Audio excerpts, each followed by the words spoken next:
Hey guys, welcome back to Andy's Dinosaur Reviews, and today we have another brand new Hiya Toys Godzilla figure to take a look at. I recently had acquired the newer King of the Monsters Godzilla. It was my first Hiya Toys release, and I was super sold on them. That figure is phenomenal. So I was very much so anticipating all of the other ones that they have out. I've been pre-ordering them all on Big Bad Toy Store, and they've been, shipping as time goes on. And we now have the Heat Ray Godzilla from Hiya Toys. Of course, it is the exquisite basic figure from Godzilla vs. Kong. So it's a slightly different version of Godzilla, compared to the King of the Monsters version. But you can see it looks pretty good overall from what we can see here on the front of the packaging. The, heat ray aspect definitely looks fun as far as the paintwork goes. The box is, a completely sealed up box. There's no window or anything like you would have with a NECA release.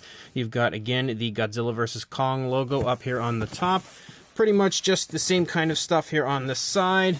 Same deal for the other side, and then here on the back, kind of, again, a little bit of a preview there of our Godzilla. So, let's pop this box open and check it out. So, here is our Godzilla, and let's go ahead, reposition the camera slightly so it's a little bit more in screen.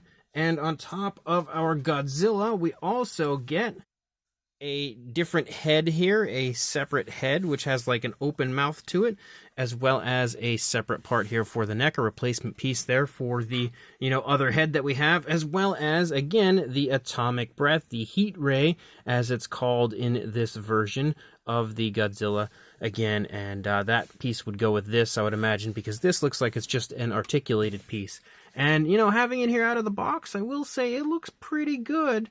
The paint, in some areas doesn't look that great. It's not quite as highly detailed paint-wise as I saw in the King of the Monsters Godzilla, but it definitely looks pretty darn nice overall. The sculpt, again, looks phenomenal. Like, when you compare this with a NECA Godzilla, Hiya Toys is absolutely a lot better when it comes to the fine detail and the way it shines on the sculpt, especially in the head. The head, specifically of the King of the Monsters version, blew my mind. Same deal here. This version also has fantastic fine detail there in the head. And overall, it looks, again, about as beautiful as it gets. One thing, though, I am noticing is the paintwork here of the chest, which is kind of like, again, that bluish tone, is oddly dim on mine. I have seen, a few others, and theirs looked a lot brighter than what I have on mine. It's almost actually hard to distinguish as you lead down here into the lower part of the chest, leading into the stomach. It's really obvious in the throat, but once you move down here, it kind of turns very wash-like with the way that they've applied it, where it kind of looks like it's just creeping in and out of all of the cracks and crevices, but you can't actually see it too well when it comes to the paintwork. But even with that issue going on, it does still look like a really nice figure, so let's jump to a closer look at it and check it out from there. So starting up here at the head sculpt of Godzilla, you can see it looks really nice. Look how impressive the actual skin texture looks, like the cracks and crevices of the skin texture, especially in the snout there up near the nostrils. It's extremely impressive, and that skin texture continues to look super nice through the course of the figure. You can see really nice larger scales up here on the top of the head of Godzilla. Again, extremely vibrant skin texture for the figure. So straight away the head is absolutely gorgeous when it comes to the fine detail. The paintwork also looks pretty decent, as we do have, of course, the variation of dark gray that we have for Godzilla. You can see a little bit of variation of color right here. Almost looks like we have like some light hints of browns there. You also, of course, have the bluish tones that kind of lead down there through the eye socket, and you can see a little bit of it there poking out of the inside of the mouth. And then up here on the top of the head as well, seems to have been applied with an airbrush, so it's pretty smooth as far as the application goes. You can see the eyes are painted with a white, which definitely helps to give it a pretty cool look. Of course, we have an articulated jaw, and you can see the teeth all look pretty nice as far as the sculpt goes. If you get nice and close, for the most part, if my camera would focus on it, you can see how the teeth look a little bit kind of bunched up there, but they look pretty decent for the most part. We do have an articulated tongue, which you can see in there. Let's see if I can push that down. There we go. We have the tongue down, and you can see, actually, the tongue, it looks like it's a little crooked now, But you can see the inside of the mouth sports that bluish tone through the entire inside there, even on the upper side of the inside of the mouth. Wow, look at how impressive that looks. That looks really good as far as that detailing on the inside. But the tongue as well, again, sports that bluish tone like you see through the majority of the inside of the mouth. But as you move back, you again have the articulated jaw, which I said works very nicely. But you also have articulation in the neck. Looks like we've got... yeah, so we've got one spot here, and then we kind of have maybe, I'm not sure if that's a joint right there. It kind of looks like it's separated, but then you've got another one right there. But you can move the neck again pretty nicely like you could with the King of the Monsters version. Nice up and down movement. I don't know how easily that's going to pop off, but I would imagine you're going to have to pop these pieces off to replace it with the other head that we have in here. So I don't want to pull it too far in case they've kind of somehow loosened it or anything, but it does seem to work pretty nice as far as that articulation goes. Again, you can get a pretty decent range of movement. I feel like it might have been a little bit smoother with the King of the Monsters version, but not bad. As you move up here to the top of the back of Godzilla, you begin to see again those classic Godzilla spines pick up, and you can see that we have a nice bluish tone for those. But as you move back a little further, you can see a little difference in coloration from right here to right here, because now we have a much darker variation of a blue, as well as a much lighter shade of blue on the inside of the spines of Godzilla, and it does look really cool. Like you can see, that looks absolutely phenomenal as far as the paintwork in this area goes, as does the detailing aspect. Again, the actual fine detailing to the spines of Godzilla looks extremely impressive. You can also kind of see a little bit of a satin shine to them. You can see it, especially as far as the darker tone that sort of leads up and over the tops. Definitely has a darker sort of a satin look to it, so it does help to kind of make it shine and, you know, almost illuminate the way that it does in the film. Of course, not quite as impressive. I think you would need like a light up feature for that to really be as impressive as you see in the films, but it does still look pretty decent. If you go back up here though, as you move down the course of the neck, you can see the gills of Godzilla, and you can also see that we don't just have that grayish tone. There is actually a very nice brown wash that becomes a little bit more obvious as you move down here into the body. You can definitely see it kind of creeping through all the cracks and crevices of the skin texture once you reach this point, which is definitely nice. The brownish wash definitely helps to add a lot of realism to the skin color of Godzilla, and definitely also helps to give it a much more impressive look when it comes to the coloration. But you can see we do have the articulation of the shoulder here, which goes forward and back. It's a little bit stiff at this point in time. I don't know if it moves. Yep, so we can go that way as well. Kind of, out away from the body and then back in. You also have the elbow, which can go in and out. Also can swivel, so you've got some nice movement there. Same deal with the wrist can swivel. I don't think the wrist goes forward and back. Oh, maybe. Not really.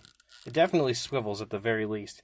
But as you move down the course of the arm, the skin texture looks really, really beautiful. And the same can be said there for the fingers. You can see some nice kind of scoots running down the fingers. The nails are also pretty nicely sculpted. I don't really see any specific coloration for the nails outside of the same color that we see for Godzilla in general. I'm not saying that there isn't some sort of difference, but I'm not noticing it as far as that goes. But as you lead down through the course of the throat, leading down into the chest, we again have that bluish tone, which I said you can see it's very strong up there in the throat. But as you lead down into the chest, it looks a lot better now that I actually have the light shining on it. You can definitely see it a lot better. And this as well kind of has a little bit of a satin shine to help it shine, but it's still, even with it looking better here in the light, it's still not quite as impressive as I had seen on a few others. It's just a little more watered down, I think, as far as my application of the paint in the chest region of my Godzilla, but it does still look pretty cool. It's just not quite as bright as I was hoping. The actual sculpt and detail, though, moving down does look really good. Again, when it comes to fine detail, I really don't know if anybody can touch what Hiya Toys is producing currently when it comes to their Godzilla figures. And as you can see, as we continue to move down the course of the body, we do have another area of articulation right here in the midsection, which is super, super stiff for some reason. So the King of the Monsters Godzilla, it was really easy to turn it. This one, like, oh boy, not at all. I'm not getting much of a range of movement at all. You can kind of wiggle it, but that's really about it. It actually looks like Yeah, so okay, so there we go. We can kind of move it, but what seems to be happening is the spines on the back of Godzilla are touching. You can see right there. They're kind of like banging into each other, prohibiting them from moving. So the joint in the midsection isn't really moving because of the fact that those are kind of like, you know, slamming into each other every time you try. They're definitely stopping that movement from occurring. And I don't recall that being the case on the King of the Monsters version. It was definitely a lot smoother, but I'd imagine the sculpt was a little bit different, so that may be why. So definitely a little bit of a downside when it comes to that. But as you move down here through the course of the leg, again, the skin texture is really beautifully done. The dry brushing is definitely more obvious as you move down here into the leg. You can still see that kind of brownish wash showing up here and there. And again, the actual skin texture looks phenomenal, especially as you lead down here around the knee area and then down into the lower part of the leg. That looks absolutely gorgeous. And the skin texture is definitely a lot more vibrant down here when it comes to the paintwork because of the dry brushing they've applied. It's definitely a lot more obvious. Like, you don't really see it much at all up here, a little bit on the arms, but you definitely see it a lot better on the legs. And then you move down, the foot sculpt as well looks really good. You've got the toes sculpted out, the very nicely sculpted nails. Again, I don't notice any difference in the coloration of the nails compared to the feet, so to me it doesn't look like there is any actual nail paint. But of course you've got more articulation here as you have the ability to move the, you know, hip right here forward and back, and you definitely can get that really high if you choose to. I don't know if it comes out away from the body. Yep, so you can see the legs move out a little bit away from the body. You again have articulation in the knee above and below, so you can get some nice movement there in the knee. Definitely works pretty nicely. And then again, the same for the ankle, which doesn't want to move for me right now. There, you can kind of swivel the ankle around. We can go forward and back a little bit, but not really. Mostly just swiveling. I do notice a little of that bluish tone, actually, on the back of the foot of Godzilla. But then as you lead down into the tail, we can see a very obvious difference in the coloration of what we have going on up here compared to down here. We have just a kind of generic blue, which sort of seems to maybe have like a black or dark gray dry brushing over it, compared to the more detailed paint job that we have up here on the spines of Godzilla. So it doesn't look quite as nice as you move down here paintwork wise as what you see on the upper part of Godzilla, but sculpt work wise it is still just as impressive moving down. I think the actual paintwork of Godzilla still looks really nice. Like, you can still see the, you know, kind of like light dry brushing. You still see the brownish wash and stuff down here. It's just the heat ray aspect doesn't look quite as nice when it comes to that paintwork. But again, you have lots of articulation moving out through the tail. You've got one there, there. Kind of looks like there's one there, but it's super stiff. It's not moving. You've got one there, another one, and then right here, and here, and then one more out there on the end. So there was a whole bunch as you led down through the course of the tail, which definitely gives you some decent posability for the tail and some nice movement overall. Not too much in an upward or downward position, of course. You can definitely get a little bit going on, but of course the movement is definitely a lot nicer when you go side to side for the tail. But as a whole, again, the actual paintwork on here really looks nice on the underside. You could definitely see that brownish wash down here, beautifully shining. But again, as a whole, even though there is a little bit of a decline in the paintwork on a few areas of mine compared to what I've seen on some others, it still looks really quite nice. And then we've got the alternate head. Now this head is obviously meant for the atomic breath of Godzilla. You can see the head sculpt looks beautiful, just like the other one did. The paintwork looks just as, you know, it did on the articulated head. No real big differences. Still really nicely done. I think the white of the eye might be a little bit nicer as far as the actual paintwork here. But the only big difference that you see on this one is the fact that the jaw is not articulated. It is a completely stagnant jaw, and you don't really see a tongue or anything in there because you would bring up the atomic breath and then you would stick it in the mouth, I guess, so that it's blowing the atomic breath up in the air that way.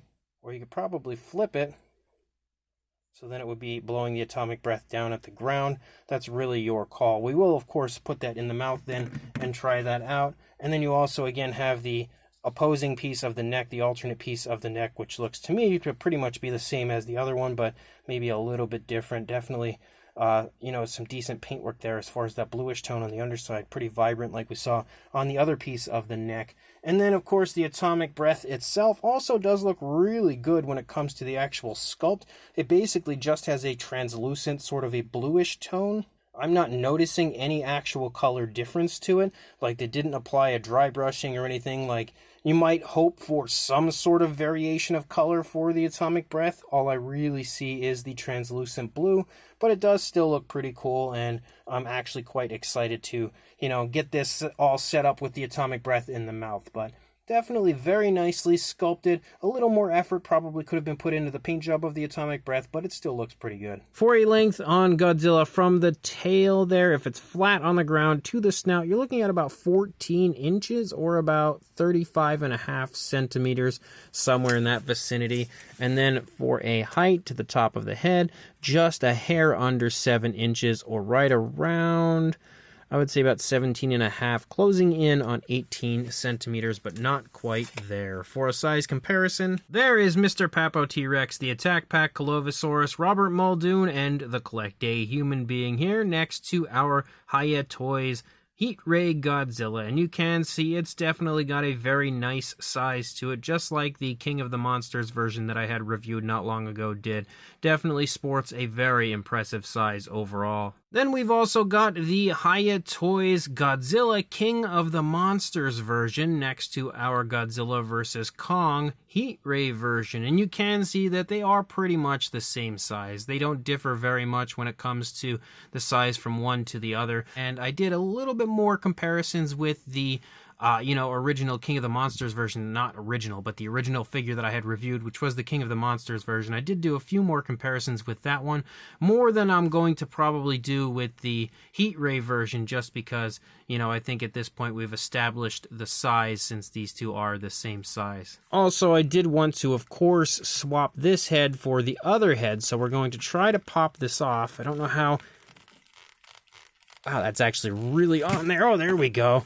Boy, that was a little bit of a task to get that off. I did not expect that to be as complicated as it was. So this piece is basically just a floater that just kind of sits there, and then the head would be the piece that you actually need to kind of solidify the pieces on. So let's see if we can get this on here. Might be a little difficult to get that on. Yeah, it is. Definitely is not going on well. And I'm very concerned with breaking it, honestly, even though it was a little bit of a pain sometimes with the NECA versions to keep the atomic breath in the mouth. I do think I kind of liked it better when it comes to the way NECA did it, but, we haven't had this one on quite yet, so once we get it on, we'll see. Let me just pull this out of screen for a moment and try this, so I have a little bit of a better, grasp of it. So first of all, I'm having some difficulty getting the head here onto the body, but there's how you would put the atomic breath in the mouth. So if you hold it up or you put the head up like this, again, it's going to have the atomic breath kind of shooting out of the mouth, and it does look really cool once it's actually in the mouth. And then again, as I said, you can kind of flip-flop it and turn it. So now you could just put it in like this and then maybe aim it down. I don't know if I can get that articulated joint to go down. You can kind of have Godzilla, with the atomic breath going that way. But I am having quite the hard time getting this piece on. I think I'm going to need to heat this up to actually get this on, because I'm just trying to force it on like a caveman here rather than using my brain.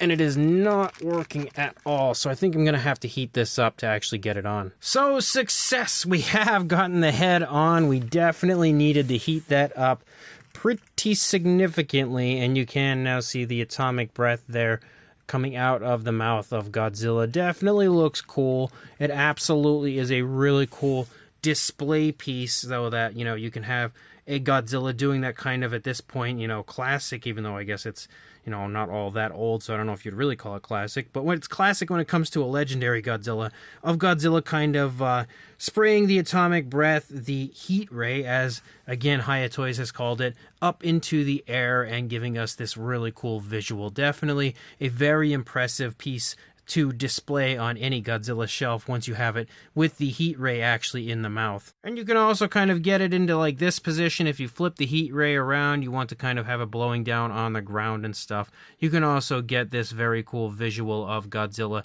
you know, with the atomic breath kind of spraying down onto the ground. So this brand new Hiya Toys exquisite, basic, super articulated heat ray Godzilla is definitely really cool. It's an absolutely gorgeous looking figure for the most part, but the figure doesn't come with at least a few issues, because even though the sculpt is absolutely incredible, I don't know that I've seen a better sculpted Godzilla vs. Kong version of Godzilla. I think the sculpt is phenomenal. It sports extremely impressive fine detail, absolutely better than what we had received with any of the previous NECA Godzillas, that's for sure. Again, I'm not too familiar with the other brands like Super 7 or SH Monster Arts. I don't actually have any of those in my collection, but when it comes to Godzilla figures, with the type of figures that I do have, which would be like Trendmasters, Playmates, Bandai, stuff like that, this is definitely the best version of Godzilla that I have when it comes to quality and detail in the sculpt. The Hiya Toys versions of Godzilla are above anything else in my collection, fine detail wise, and they for the most part are paint wise as well.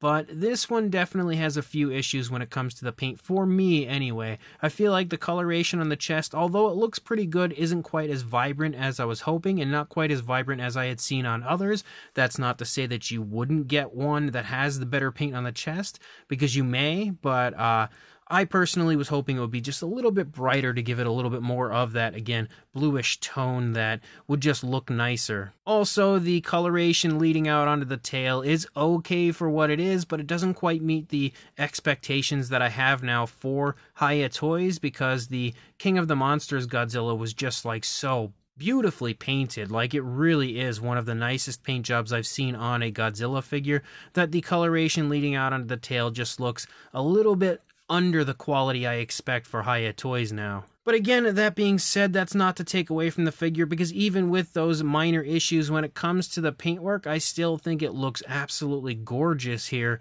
before me. On top of that, we also have lots of articulation, which allows so many different poses. Pretty much any pose you would possibly want, you could probably achieve with this Godzilla, because it does seem to position very nicely and stay pretty much any way that I put it. And also the addition of the atomic breath there, you can kind of lay the atomic breath down on the ground to get kind of more dynamic poses, because that sort of helps to hold the Godzilla up. I do love the fact that we have an alternate head to, you know, display with the mouth open, but I kind of would have preferred it if the atomic breath just somehow fit into the mouth, similar to the way that NECA used to do it. But, you know, actually now having the head on, I think it maybe looks a little better with the actual alternate head rather than the atomic breath kind of just being in the mouth of the articulated jaw.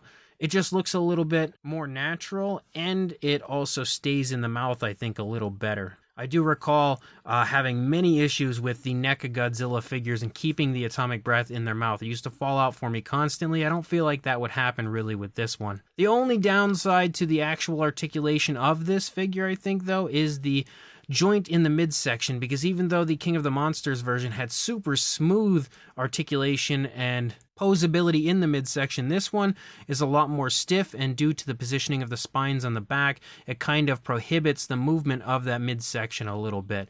But again, besides a few minor nitpicks there, a few slight issues, I think the figure is an absolutely gorgeous Godzilla yet again, and I am very much so looking forward to all of the other figures that I now have pre-ordered from Hiya Toys. So if you are interested in grabbing this for yourself, I will include a link in the description to where you can do that, which is exactly where I did that on Big Bad Toy Store. So make sure you check that link, go grab this awesome figure, and also like, comment, and subscribe, and I will see you in the next review. Thanks for watching.